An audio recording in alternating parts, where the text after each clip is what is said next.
Well, hello everyone.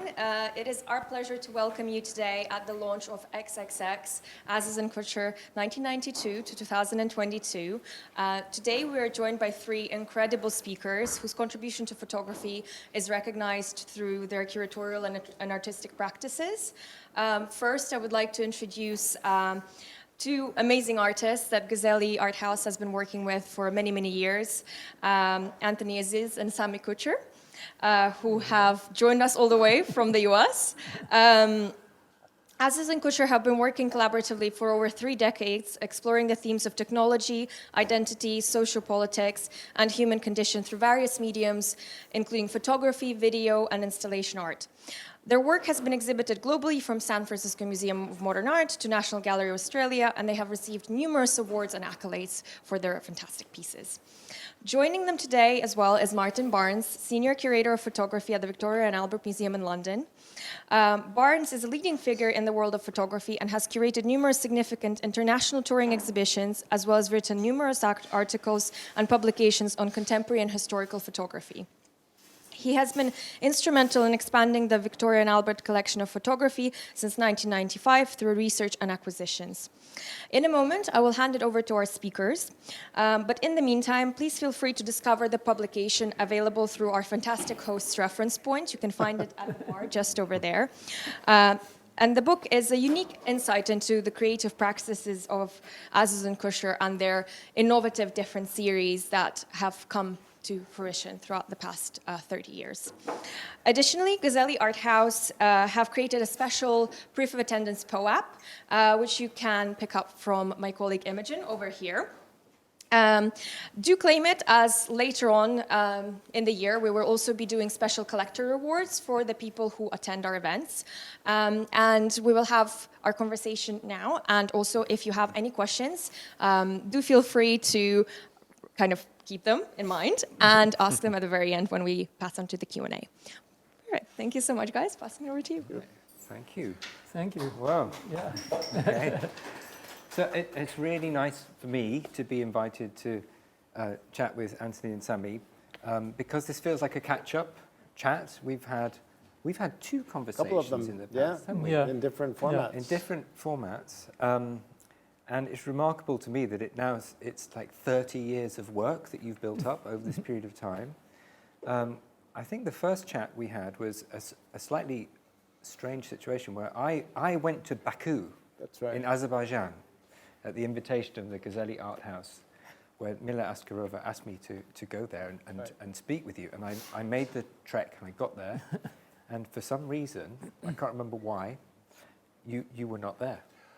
But then I was there, and we spoke via whatever Zoom was at that time. Yes, this was pre-Zoom. 10 years ago or more. More than that. And we managed to make a connection. And we had a sort of digital inter We were pioneers, Martin. Yeah.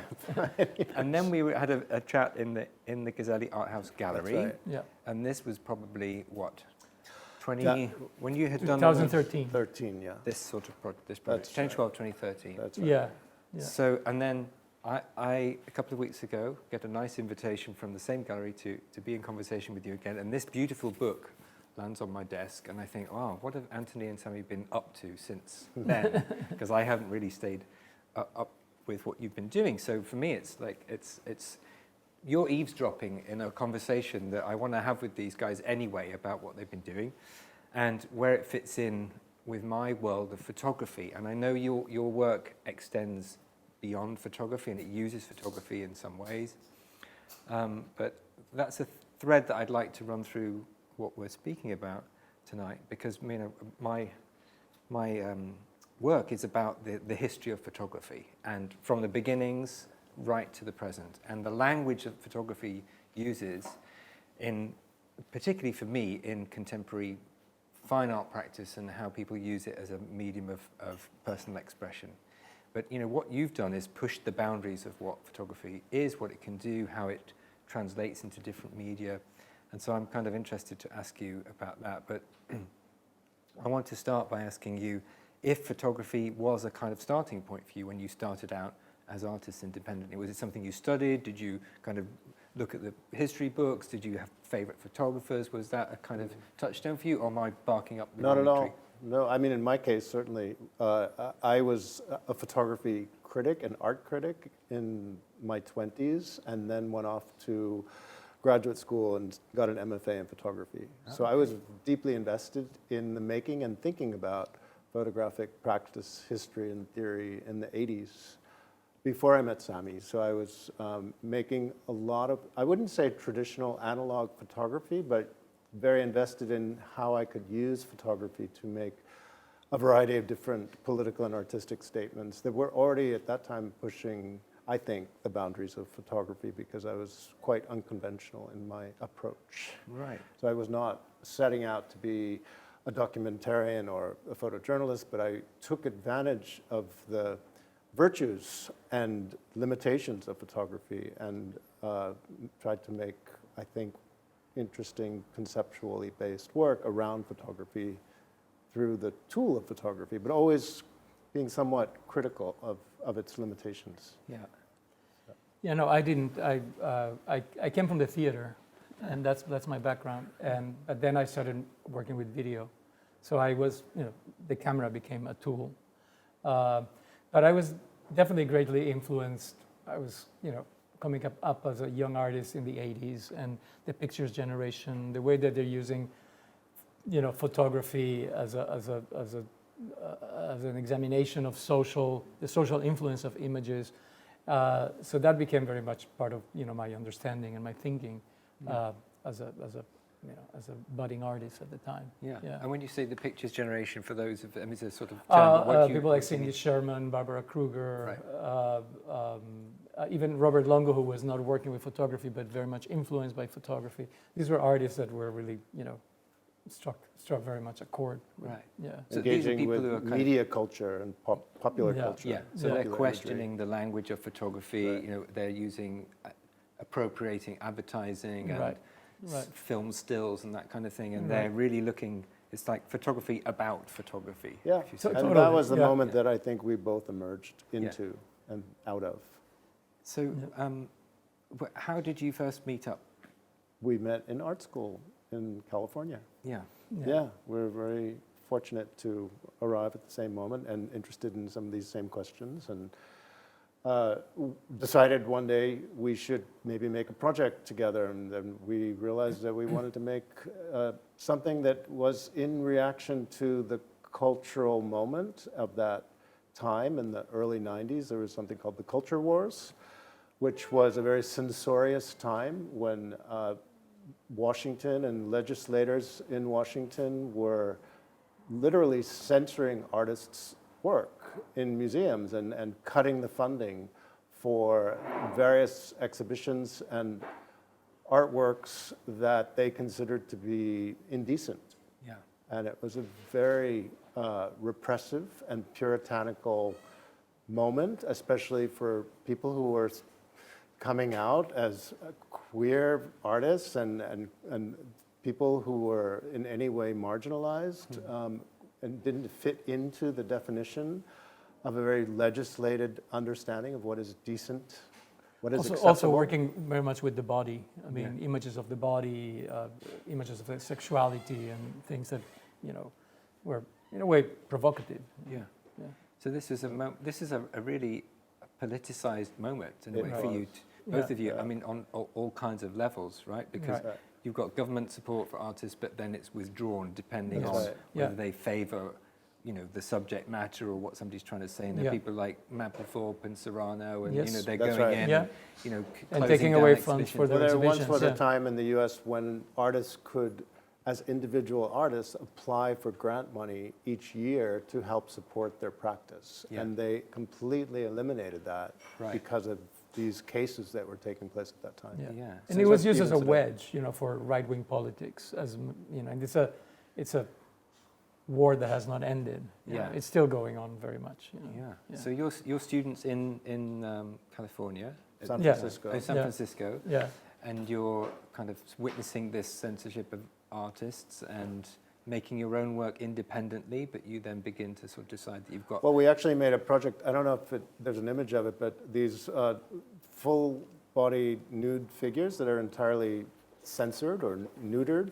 We decided to create a political satire by censoring our own work and creating a body of work that might be what was created by those in power. Right. Yeah. So these are kind of satirical, types. Yes. They symbolize a kind of type of person, Yeah. and they're a kind of heroic, Heroic, white. white, all-American, Yeah. Yeah. But there's something odd about them, isn't there? To say the Well, least. there's something odd. I mean, on many levels, but Yeah. but what Yeah. I mean, what there's something missing. Mm. So the genitalia is kind of blanked out. There's a kind of you are censoring. You're carrying out an act of censorship Yeah. in protest to the censorship. It that's is going on. entirely absurd, the whole process and project. Yeah. But it also is what led us into digital imaging. Yeah. We didn't even know at this point that there was something called Adobe Photoshop. So it's hard to imagine all this work we're talking about was made before we had access to computers and any kind of digital imaging software. So it was because of that project that we were brought into the world of digital imaging. So we're seeing a sort of loop of work from different, Different periods. periods. Yeah. But is it possible to go back to the first one or two slides and freeze them so we can look at them? Is that doable?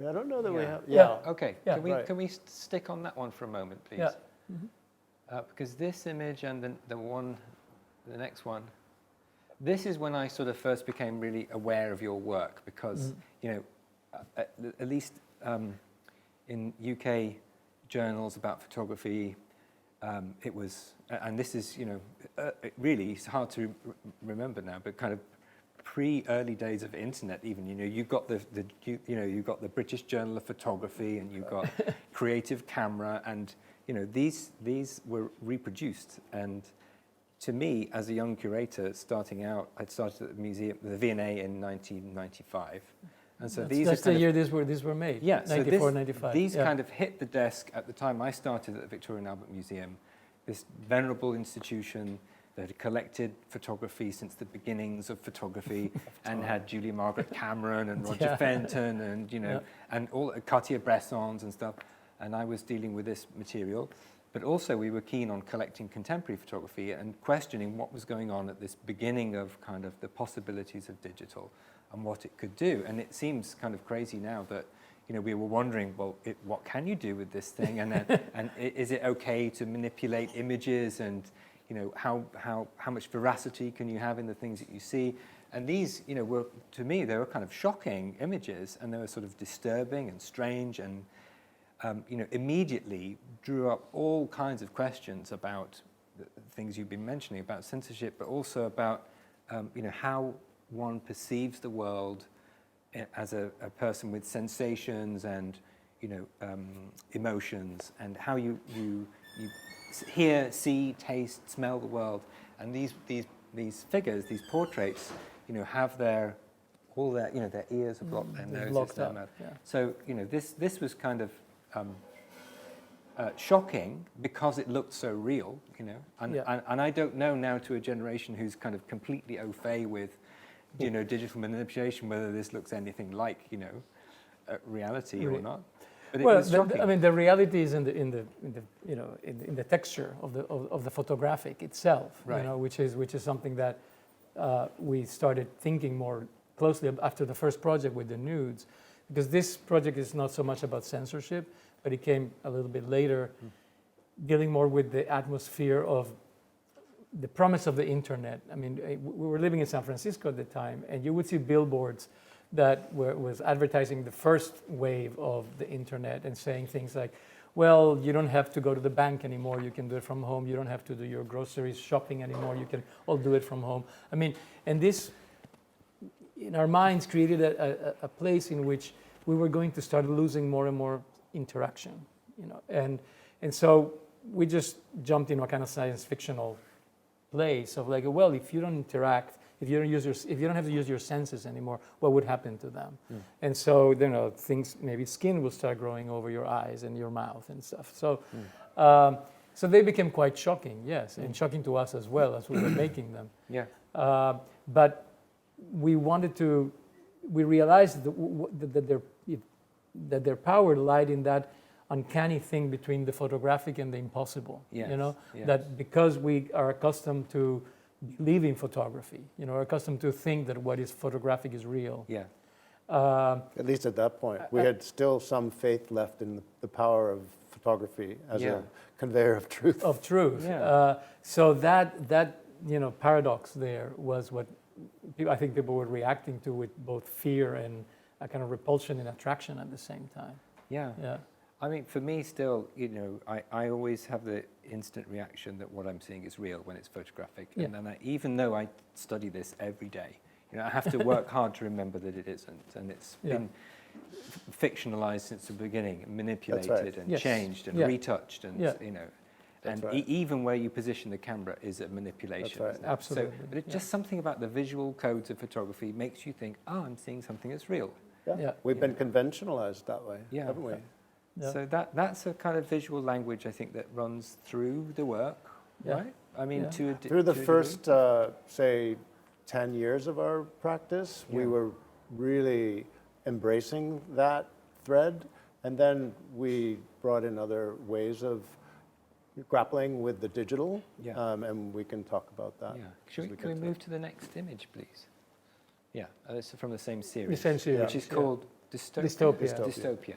Yeah. So there's a theme running through the work too about utopias and dystopias, That's right. and how technology attempts to create a utopia, but ends up often creating a kind of nightmare scenario. Yeah, well, at the time there was, as Sami said, all this promise and propaganda around embracing every new technology that was being developed at that time. Yeah.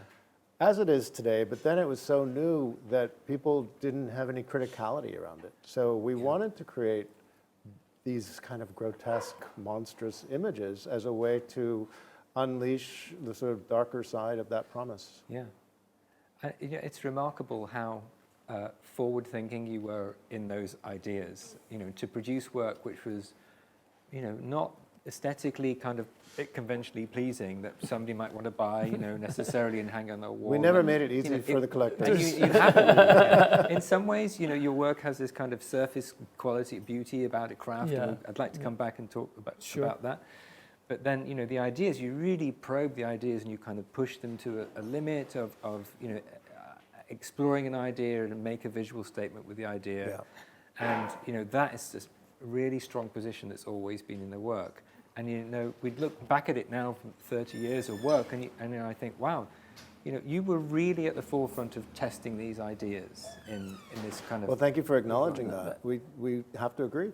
Yeah. Good. Next slide. Can we look at the next slide, please? Okay, so it's an installation shot. It gives you some sense of the scale of the pictures. Right. Yeah.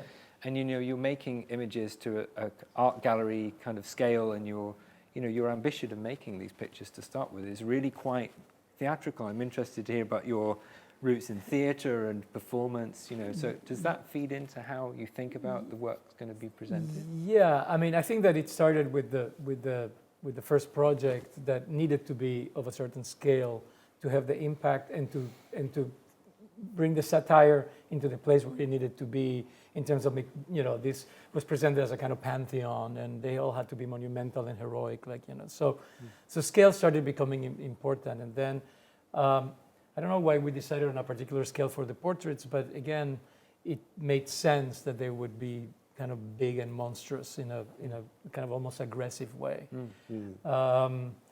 So I think that, but yeah, eventually performativity started becoming more and more part of our practice. I mean, even with the heroic poses and the portrait poses, we were already looking at gesture and okay, if every item of what we consider identity is taken away, eyes, mouth, but what remains of the human. So the gestural became like almost this language in which we could communicate through, understanding humanity through gesture. Yes. Yes. So that I think comes perhaps from my awareness of the body as a performative tool. Right, Yeah. right. So that, Yeah. the levels of communication you get simply with gesture. Yeah. Because when you're dealing with certainly still imagery, you Yeah. know, that's one of the tools you have that's very Yeah. powerful. You know, all the other Yeah. sensory functions are kind of Yeah. not And so as you bad. may have noticed in the book, we have also cut across several photographic genres, including the nude, the portrait, the landscape, The still life. architecture, Yeah. still life. So we have, I don't know if it was even conscious, but we were always engaging with art and photographic history through those genres. Yeah. I mean, as a photographic historian, I look at some pictures and I say, oh yeah, That. Man Ray. I've Yeah. got a visual memory of a Yeah. Man Ray Yeah, picture, yeah, and it's there, yeah, and it's all, you know, it's very consciously used in the work, but you Yeah. create something so Yeah. new. Well, the Man Ray was the only one that was specifically about quoting a particular image. Right. I think the others were more like, okay, there is this genre or this tradition of portraiture that is, you know, goes from the Renaissance to This one. the Right. you know, the mall picture studio, you know, in which people are posed in a particular way, you know. Yeah. But the Man Ray was a specific quote. Yeah. Yes. And that had Yeah. to do with kind of fetishism Yeah. and all the objects that we were making at that time using the computer parts and these Game Boy devices and joysticks. We wanted to sort of illuminate this quality of fetishistic aura that these objects might contain. Yeah. And that was also contained in the original Man Ray photograph. Yeah, Yeah, when the yeah. woman is posing with the African mask. Right. Yeah. Mhm. Right. And there's something, again, kind of really uncomfortable about this collision of technology, machinery, and flesh. And flesh, yeah. And Yeah. this, it's really Yeah. hard to look at, I think, sometimes. Yeah. Yeah. Well, we were very much of the Donna Haraway school of cyborg manifestos, and you know, that was written in 1985, and we were in art school in the late 80s, early 90s, so it was very much part of the discourse, thinking and yeah. the culture and imagery Yeah. in relation to bodies and machines coming together. Yeah. Did that come from the teaching there, or is that something you were interested in independently? Well, she was teaching in Santa Cruz, so it was just down the road, I mean, it's in the middle of Silicon Valley. So that theory emerged from that. But it culture was in in that school, space. yeah. Right. Yeah. Yeah. Yeah, it was something we read. It's in the air, isn't it? Yeah. If you imagine that, you know, you're in that location in the world where all this tech is bubbling up, Yeah. and you know Nobody knew how to make any sense of it, and she was trying. Yeah. Yeah. And we you, were trying. I mean, you are too. We're trying in our own way. David yeah. Cronenberg was trying, Trying, yeah. and he was in Vancouver, no, Toronto. So Toronto. many filmmakers, writers, artists, I think, were just starting to test the waters, and through whether it's science fiction or theory or imagery, Yeah. to help us get through this transition Yeah. of our relationship. I mean, every one of us has a machine in our pockets right now, and as soon as this talk is over, we'll go back to our machines. Yeah. So we are who we have become. Yeah. Can we see the next slide, please? So I suppose, you know, artists like you, when you do this so well, you articulate, you know, what's going on in the air, the zeitgeist of the moment, Yeah. but you also critique it in this really incisive way, and you do it with imagery, and, you know, you have such a clear visual language, you know, you communicate in this really incisive way, and the more that you look at the images, you kind of begin to literally read them, and you talk to yourself about what you're seeing. You know, am I seeing a real, what is this Well, object? Is it real? Is it not Yeah. real? Is it fiction? And so, you know, there's so many layers that you invest in the imagery, I think. Well, we appreciate a good reader that way. Right. You know, we want to believe that the audience will take the time to look at the image and then start asking those questions. You know, why is this image this way? Why, you know, what is the intention behind it? Or, Yeah. especially with the later work that has become a lot more visually, sort of like complex. You know, there are so many layers, and so we want people to be able to discover through the different layers, but layers of meaning, but also visual layers. Yeah. Yeah. Well, I don't think we always make it easy to understand how the work was made, and I actually like that about our practice. It's not always evident what it is you're looking at, Yeah. and what went into its making. Right. And, Yeah. So and I that- don't know that we do that deliberately, but I kind of enjoy that as an outcome. Yeah.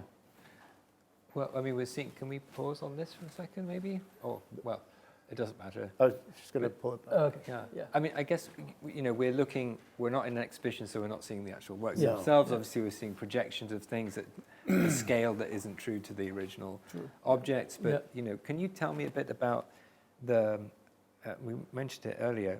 The kind of craft of making these things, because sometimes you're looking at a photographic surface. Sometimes you're looking at textile. This is textile. Sometimes you're looking at precious metals as gilding. There's, all these kind of different kind of inkjet printing and so on. Can you tell me a bit more about, say, what we're looking at physically here, what the original thing is? Yeah, sure. So this series of tapestries, or cotton and wool, digitally woven weavings, in inches, it's 74 by 120 inches, so I can't remember what that is in centimeters. They're pretty large. Big. Yeah. They're large. Yeah. Yeah, so just to go back, we saw a couple of exhibitions in New York at the Metropolitan Museum that brought together the most magnificent tapestries from the Renaissance, from all the European palaces and the collections that were brought to New York, and nobody had ever seen anything like this in the States before. And it really kind of blew our minds. And we thought, oh, one day we should make tapestries. And then 10 years later, the technology came along to allow, and now you see people in London, New York, everywhere making translations of their work into tapestries. But we actually took the tradition of tapestry on directly through this series, because we thought of them as a kind of historical painting as tapestry through digital and photographic collage. So coming out of our video work that we had started dealing with questions around geopolitics and conflict and divisiveness in various ways. It's not a specific story that is told in the tapestries, but we wanted to capture a sense of conflict and a sense of imbalance in the world, let's say. I think we're not in this series, but there's a level of absurdity. We do enter into the narrative at some point as these clown figures that we developed at one point in our process, where we enter into the narrative. But yeah, these are You know this historical images of the present day made 7 years ago. And these are woven tapestries. Yeah, I think. Sorry, to just to add to a little bit of that, is that I think that what we were. Well, this is one of the tapestries in which we are here, the two of us. It's as the two clowns who are watching, perplexed about the condition of the world. Yeah. But we portray ourselves as clowns because we think that it's almost like a fool's errand to try to capture the complexity of our modern world. Right. So we acknowledge that we are insufficient, that we are trying. We felt foolish but it's foolish Yes. in a way. to even take it on, but Yeah. we did. Yeah. And who are we as two artists, especially two artists living in New York, dealing with questions around conflict in the Middle East, because that's really where a lot of the genesis of that particular, or this work, is stemming from. Yeah. And there's a long story connected to that. I don't know if we want to get into it, but Well, tell us a little bit about that, because you have kind of, there are personal connections and Right. reasons Yeah. why you're invested in this idea of conflict in the Middle East. that's Yes. right. Yeah, so tell You us a start. bit. Well, Aziz and Cucher. I mean, let's begin there. Anthony's family has roots in Lebanon. My family is Jewish, and they all live in Israel.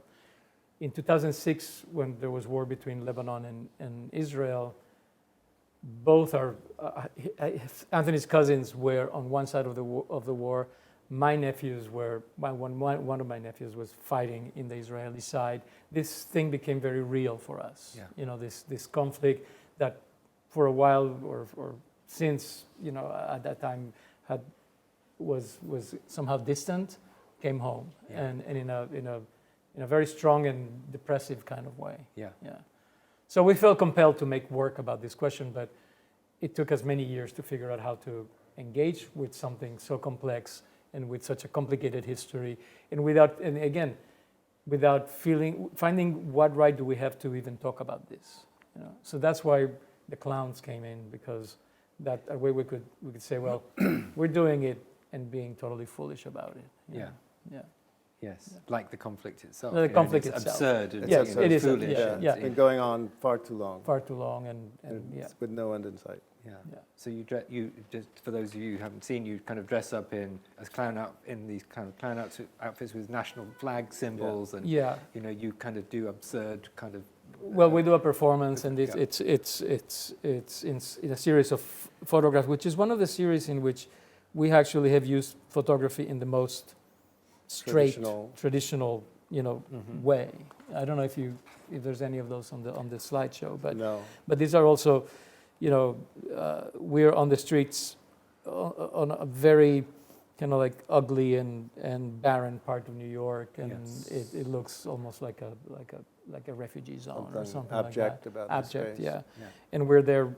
We're two little suitcases, sort of wandering about, trying to Looking figure out where can we profoundly go? Where can we pathetic. go? Kind of Yeah. pathetic clowns. Yeah, like a slapstick kind of Yeah. performance. Yeah. and- Yeah. Right. Yeah.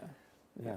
Yeah. So I want to talk about collaboration as Yeah, an sure. idea, because again, this is something in the art world that I'm dealing with now. This is sort of a big thing. It's an acceptance that you get more power out of collaborating with people. It's not so much about the kind of single artist Right. who makes a great statement, who is kind of unattainable and not connected. But this idea of collaborating between people, or with other, in a way, collaboration is a kind of human idea, but collaborating with other materials and putting things together, you can achieve this kind of greater thing than the sum of the parts. But once again, And it's a lot you've more been- fun, I just you've want to been doing say, that to for, do it together. 30 years. Yeah. Yeah. So And we didn't collaborating plan together. it that way, it just worked out that way. Yeah. That's not something anyone can ever anticipate, of course, like any relationship. But we decided early on to do the first project that we discussed earlier around censorship.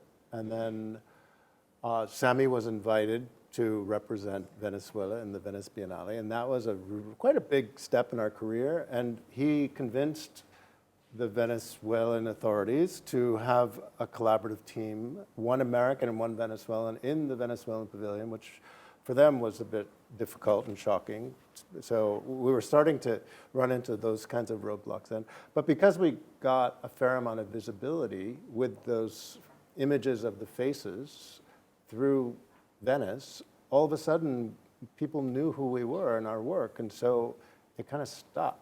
And also, on top of that, we were really invested in our relationship, and we didn't want to have two careers competing against each other. So for very practical reasons, we decided to just call it a day and work together.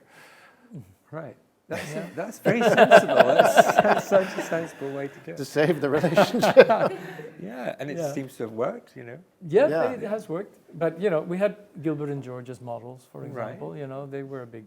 Really? Yeah. Yeah? Yeah. In what way? I mean, not model. Yeah. Well, models of like Yeah. a couple working together, creating work together. There weren't many other examples besides Christo and Jean-Claude. And Jean-Claude, but Yeah. there were not that many examples of couples that collaborated. No. Right, Yeah. and putting themselves on in a way in the pictures In the- as in the- well. in and the pictures, it's yeah. sort of That's being right. Yeah. somewhat biographical, but Yeah. Yeah, not at the work itself. Yeah. I just want to be clear about that. yeah, Yeah. We don't identify, I don't think our work rings of their work, but just the way they organize their lives and the making of their work yeah, felt very viable for us to use as a model. And there weren't many other models then. yeah. Yeah. They seem like a kind of performance of themselves. Somehow. Yes. Yeah. They're like Yeah. a kind We of don't really hyped do up that. version of themselves, and it's sort of hard to know what's real Yeah. and what's Well, not. that also Yeah. comes from the sculpture, the singing human sculpture that sculptures they were and- doing yeah. in 1968. Yeah. Right. Yeah. But then they also embraced photography, Yes. in a really big way with those big multi-panel pieces and Yeah. the collage. I mean, they were. I don't think we were thinking, specifically as an inspiration artistically, but as a model of behavior. Yeah. Yeah. And it's almost a bit like kind of being in a band, Like, do you imagine wanting to do a solo album at some point, or is this is this kind of what you produce has a certain character and it's collaborative and it's successful. You must have this incredible dialogue between you about teasing out ideas and wondering how best to realize them. And I'm interested to dig a little bit deeper in what role you each play in advancing ideas. I think it's do you want to the question of collaboration, but also hybridity. So in our work, we look at the hybridity of bodies and machines coming together, and objects and organisms merging. We are also a kind of hybridity, you could say. And I don't think there's, at least I don't think there's a great desire to break that apart. There's this sort of third entity that now makes the work. Yeah. This is where somebody says, no, I want to do a solo album. No, yes, thanks for bringing it up. Now I can finally. Yeah. No, but I have to. We also have to admit that also, I wouldn't say limits the range of the work, but it precludes this idea of working on something that is very personal. And that was also made as a conscious, I think, for me, as a conscious decision of challenging this notion of the personality of the artist being the art itself. Right. And the kind of like the idolatry of the ego, that comes from the unique person that can create the unique artwork. So we wanted to challenge that somehow, but it does keep away. I mean, unless it's filtered, like for example with the clown work, with all the work we did around the Middle East, because it touched us personally very deeply, but it touched both of us.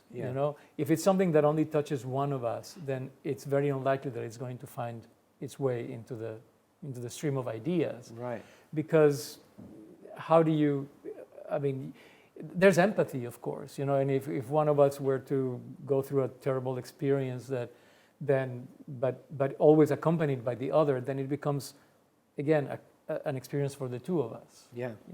Yeah, we're not doing work that's deeply personal as opposed to work that is more a reflection of what's going on at any given moment in culture and politics and world events. Yeah. And it's filtered, through our vision and through our personality and everything, but it's more a reflection on the world than it is on us. So how does it? I mean, can we move to another slide just for a change? I mean, how does that creative process work for you? You sit down at the dinner table and you say, "Hey, I've just seen this, tapestry at the Met," and how does that? I think it has a lot to do. Well, we travel a great deal together. We go to museum shows together all the time. I mean, we often respond to the same things in the same way, which is a little bit uncanny. We often like and dislike the same things. Yeah. We have a lot of disagreements, but we don't disagree aesthetically a great deal. And when there's something that might sort of open something up, we can then have a conversation. It's through a discourse that's where the work begins. Yeah. And I think you see that in the picture. You read a discourse in the pictures. You're not really reading, as you say, like a biography or a kind of soul-bearing moment of somebody inscribing a personal expression. But it's a kind of critical examination of something that's out there, and you turn it into something visually really compelling. And hopefully it's not cool and analytical and unfeeling, but it also has a warmth and a humanity to it. It's always very visceral. Sometimes it's very physically beautiful, like the picture we saw before. There's kind of like, it looks like that. Maybe there's something viral and strange going on there. Can you talk about that? Well, yeah. Yeah, actually there's something a little nefarious. It's part of the series called The Nocturnes, right? Yeah. So, go ahead. Well, I like Anthony said earlier, I think at one point we changed a little bit in terms of like, for the first 10 years of our work, we were really invested in this question of realism, and the uncanny paradoxes of seeing something as real but knowing that it's not. And then somehow that, we had to break through that in a way and embrace the digital and the kind of fragmentation and instantaneous kind of transport that can happen through all these digital interactions. So this series of landscapes came out of trying to portray that. And Trying to represent, if I may, the sense of traveling through virtual space. At this time, we were calling it the World Wide Web still, I think. Just the sense of the ability to be both here and there and there and there simultaneously, and that these landscapes for us were an attempt to represent the flatness of time and space and the simultaneity of experience that we often can experience through virtual space. Yeah. so everything becomes fragmented, but at the same time put back together. So Yes. there is a kind of, it's almost like impressionism in a way. So the further you go from the image, it becomes whole, but the closer you get to it, then it starts to break apart, and all the pieces start becoming visible.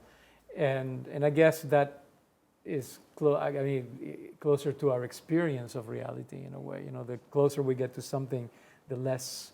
And I think reality today is entirely mediated by our digital interface. So Yeah. what was real 30 years ago is now what it is today.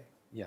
Yeah. So I mean, I see it as kind of photography reconfigured through computation, and Yes. all the Right. possibilities that Yeah. all the good and difficult possibilities that Exactly. has. Is, Even though we don't use algorithms or anything like that, Right. but it is very much thinking about that. Yeah.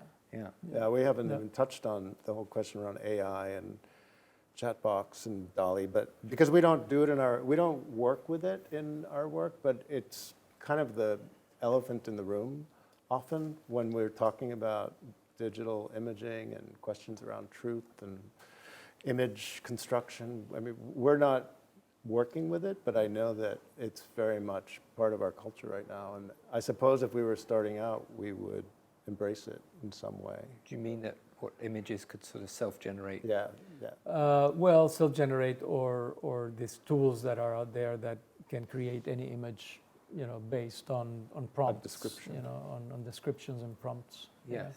Yeah. I have a very strong position against it. What but against? Right. Yeah, Why? because I think it assumes that the internet is the known world. Because this bots, these creators of DALL-E and stuff like that, they go into the internet archives and you tell it, well, create a hamburger painted by Van Gogh, whatever, So it will find the referential points to do that, and it will present you with the hamburger as if Van Gogh had painted it. Yes. But it is only made from what is known in the internet. So it assumes that the internet is the known world, Right. and it doesn't have so it's so referential of what exists. Yeah, and it has as its own inbuilt biases. Yeah, Those who designed completely, it and all of that. Yeah. completely. What image is about what is beauty, what is it's full of biases, of course, because it's also based on popularity, on what is on top of the list of the search engines. Yes. So I think it's very poor as a way of thinking about images, only to think about what is already a reference to something else, Yeah. and in the style of something else. Yeah. So I would like to see young artists, looking beyond, what is Or looking at it critically. what is known, Right. or I looking at it critically. Like Yeah. we Right. did then could be done now with these new tools Yes. through a similar sort of critical lens. Let's Yeah. say. I mean, art history is Right. full of the some of the greatest moments are where the artist misuses the technology Right. Yeah. against Right. itself to Yeah. critique That's right. it. Yes. Right. And Yeah. so Yeah. that's a kind of Yeah. Yeah. meta response to the medium that Yeah. you're dealing with. Yeah. But I mean, there's a fascinating conversation in the back of the book with you and an artist I don't know. Lynn but Lynn Hirschman, Hirschman, yeah. Yeah, fascinating. Yeah. Yeah. And I think she's questioning you on these ideas of how do you sit with AI now, and how do you coexist with it? Do you rebel against it? What's your viewpoint? Well, there's nothing we can do against it in the sense of like it is here. Yeah. Lynn, who's a pioneering artist in feminism and technology, amazing artist, but she's quite an advocate for AI, and she has actually worked with AIs, Right. and she made a film about Ada Lovelace, who was, the daughter of Lord Byron, who was a pioneer in computation, and she's very invested in this story. We don't have the same position. We're not invested in that way. No, we're not No. invested in that way. I mean, we think AI is here. And Our last project that's not represented in the slides, that was this very, we installed it at the gallery called You're Welcome and I'm Sorry. It's a I think there's 6-channel one. video installation. yeah, There are the these are the yeah. paintings, but there's But the a video that gave birth to these pieces really tried to take on the question of more like surveillance capitalism. So all the data that is being tracked as every one of us is using our devices so that they can come up with new products and sell us new possibilities of being in the world. So capitalism is now being driven by our usage, and we are the producers of our own consumption. And so that is the economy that we're now working with, whether we even know it or not. And that's what a lot of this work tried to touch on. And I think AI is going to become part of that ecosystem, Right. in which we are going to start participating, and somebody's going to figure out how to turn what our searches and our data that we generated through AI, again, to monetize in some way our own psyche, Yeah. because that's how we are functioning today. Yeah. Yeah. Just sort of an idea of like automation of culture as well as Yes. capital in that Yeah. idea, Yeah, which absolutely. you've been critiquing, since the last 25 years or more. Yeah. I mean, I'm To no effect whatsoever. well, really. Yeah. Do you feel that? No, I mean, in the sense that, no, I do feel that we definitely can create a space of reflection through our work, Yes. But Google is there, Right.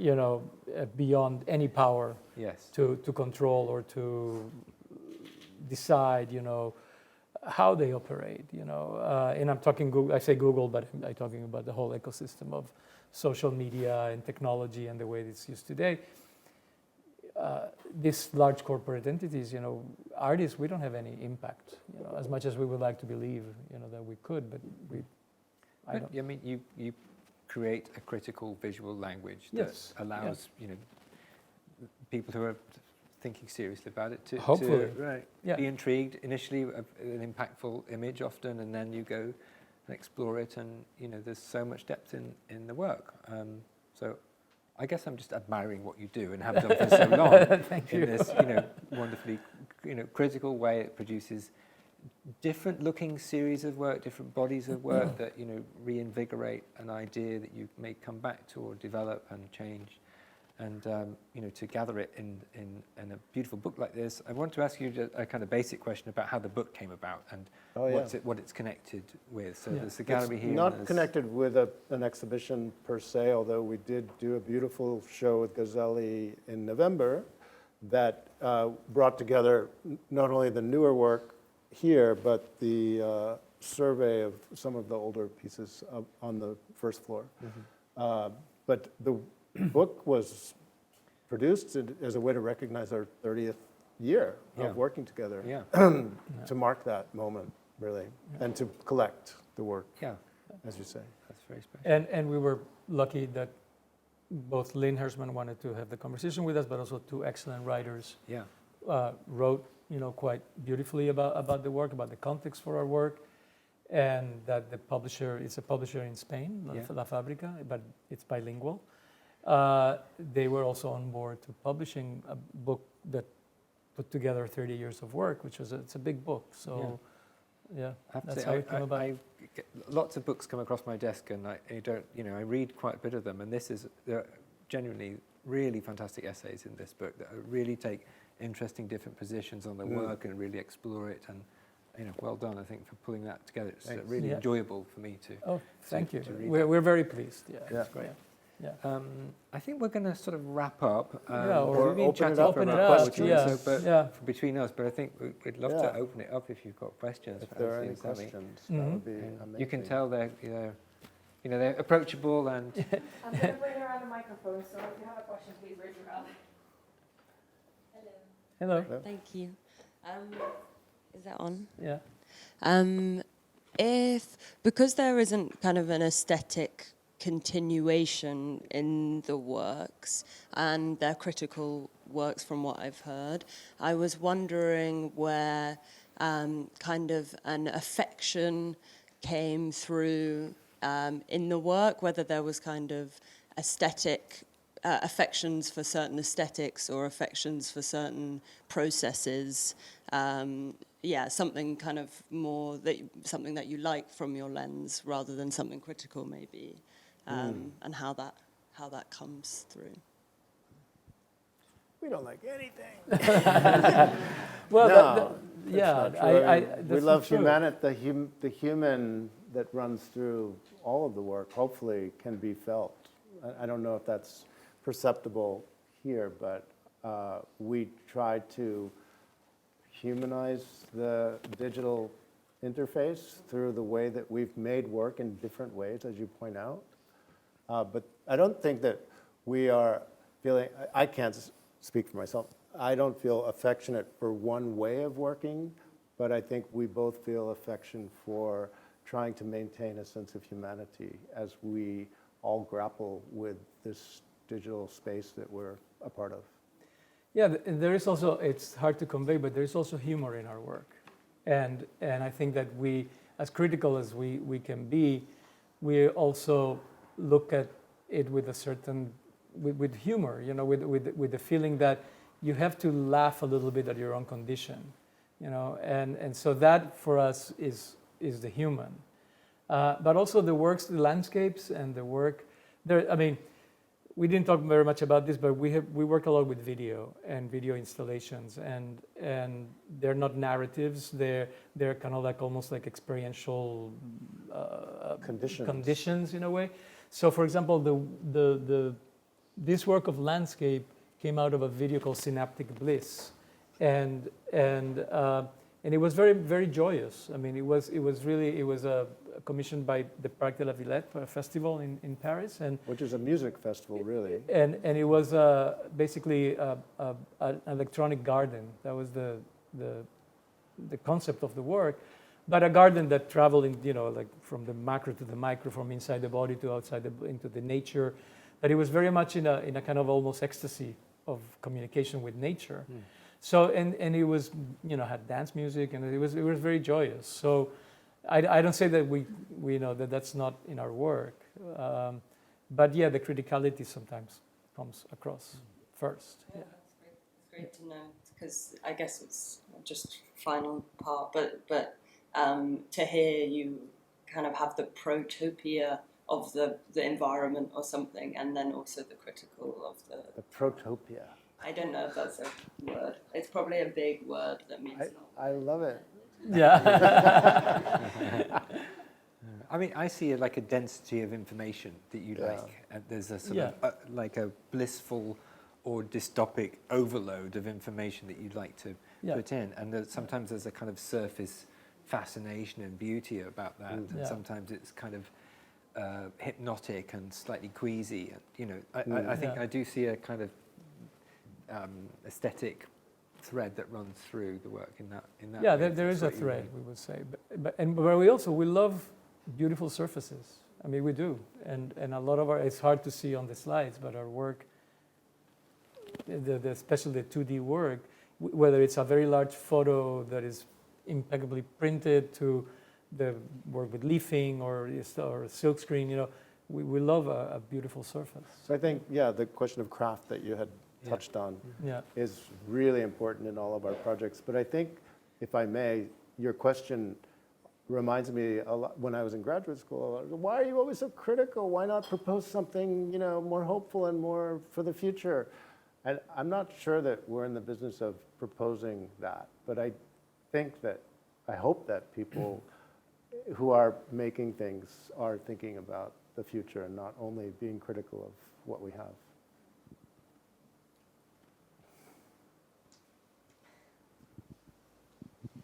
Do you feel a pressure to have to keep reinventing yourself?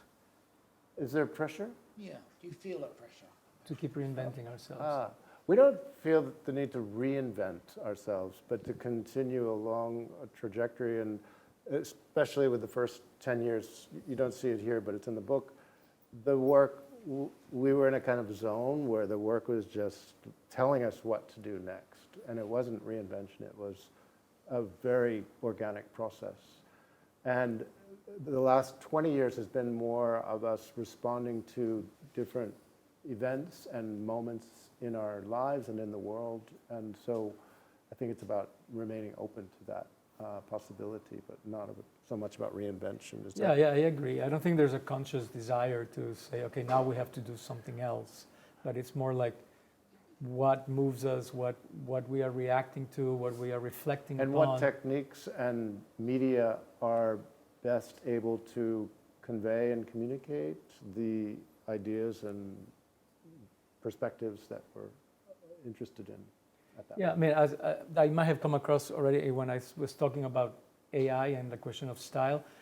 I am, as an artist, I'm very conflicted with this notion of style. That an artist can have a style and then apply that style to any topic, you know, because then the style becomes like this, almost like a surface, you know, polish. So we do feel the obligation to find, to have the form follow the concept, and to find the right form for the material that we are working with. So that leads us to material exploration and technical exploration and the changes that you see along the work. And yes, it's true that our work has evolved visually and formally over 30 years, but there is a thread that hopefully the book helps to uncover. Yeah. Do you find that, is that difficult in terms of, you know, you're existing in both in the commercial art world and in the kind of museum sector, I suppose, in the public sector, and, you know, I guess some people want artists to have a recognizable signature Yeah, a style, brand. that they You'd have want to to, ask you know, the buy a gallery. brand, is it? You know, and those who kind of, the form reflects the content of the idea and it changes necessarily. That's a brave thing to do in some ways. If you're successful with a body of work, it's, you know, it's the difficulty of repeating that, and do you want to, and so on. And Yeah, I can't remember when our work started to be quite recognized and recognizable. Mm-hmm. If we ever sat down and said, should we just keep doing it? Yeah. Or Yeah. should we just follow our instinct? And we've never really stopped to think about it in a deliberate way or in a calculating way. And maybe that's our fatal flaw as artists, but this is who we are and how we work. Yeah. There's also a big span of time. I mean, like, you know, we were working on this landscape series for 10 years. So that allows you to explore and to go deep into find new ways of looking at it and all that. But things run their course unless you start then repeating, you know, and that for us is a difficult thing to do. Yeah. I mean, I think I'm not comparing ourselves to Bruce Nauman, but the marking, the quality that I associate with someone like Bruce Nauman, who's worked for so many years across so many media, is the diversity of the media itself. And yet there's a thread that connects everything he does. I think there was a question back there. Thank you for the talk.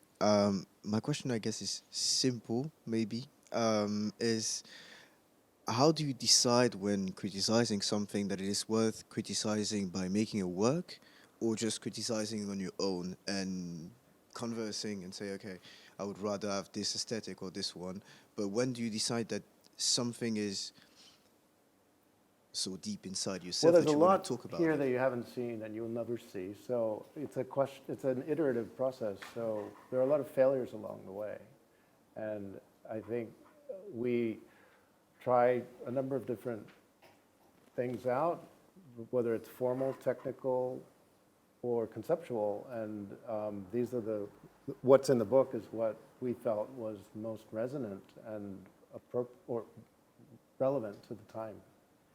I don't know if, I'm But- not sure your question exactly. But there is a process of experimentation. You know, we experiment with ideas, with things, with sketches of different kinds, and then we both share those and then find, okay, this is the way we should go, and then that way also usually poses its own challenges, and there's doubts in the process, and it happens organically almost, but there's also a point of no return. There's a point in which you have to say, okay, I'm going to embrace that this is the way it's going to be, and you again move forward with that.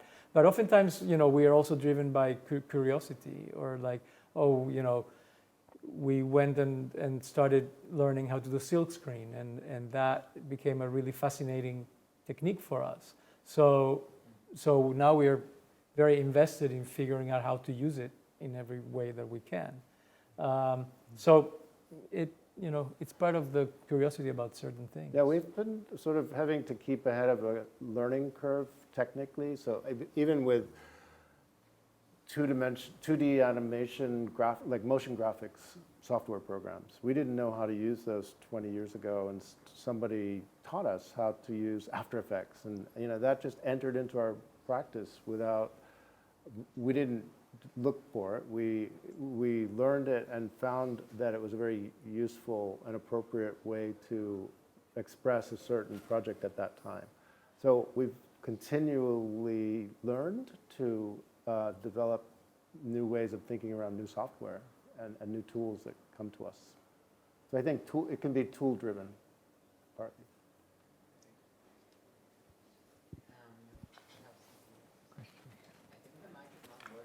Yeah. I'm sorry. Okay.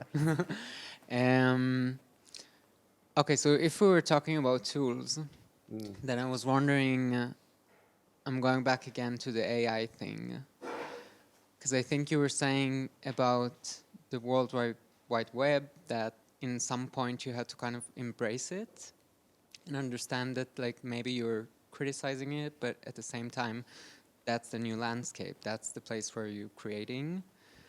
And in a way, I do feel like the AI is a sort of similar thing, that at some point, like, I mean, maybe it's like too early to say it right now, but I guess in some point it will just become another tool, like After Effects. And like maybe now the way that artists are using it is kind of like the medium itself, but I think it's going to shift. So I'm not sure. I don't know. I will be like less against it, I will say, because I think maybe it's just a matter of time. Yeah, I mean, it's not a question. I was just like thinking about it. Yeah. I agree with you. In fact, it's too soon to tell with these kinds of things. And if you feel that way, you should embrace it to see where it can take you.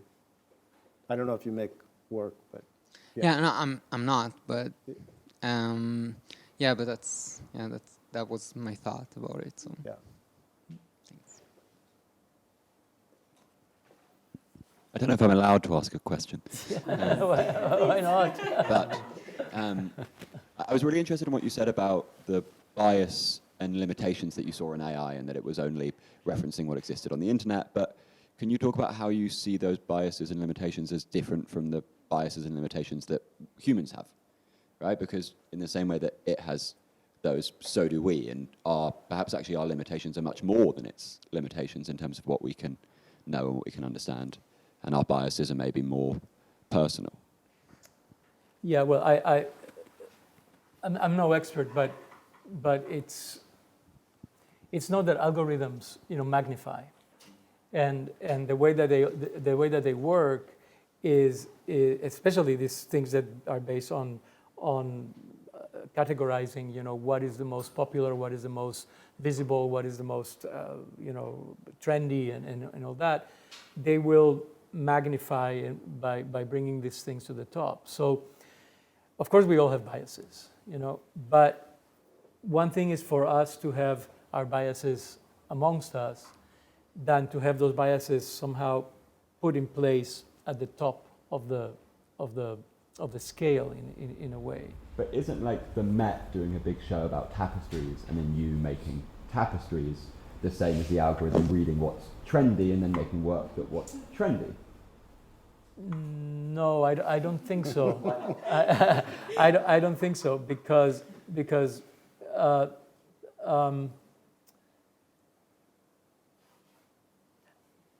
it's I don't know exactly how to explain it, but I think that our interest in the tapestries was not a visual interest. Our interest in the tapestries was how they were used in their time as vehicles for propaganda and to express an idea of power that we felt is missing in our culture, you know. And the images that we created for the tapestries that we made are very confusing.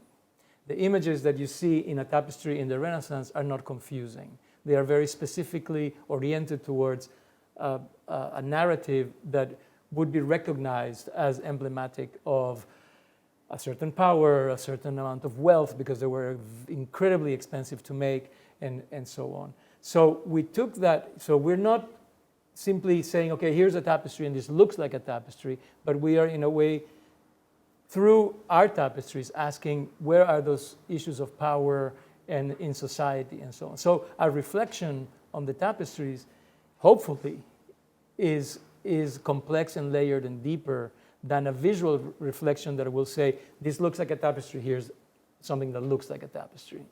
So I think that the agency that we have as artists, you know, has to come from our thought process, and not only from the archive of visuality that is already there. So the archive of visuality is great to have at your, you know, we can go on the internet and go and find anything and everything that is in the internet, because there are many things that are not in the internet. And that's what I am more conflicted about, is what is not on the internet that we are not missing or we are not looking at. You know? So hopefully that answers the question. Yeah.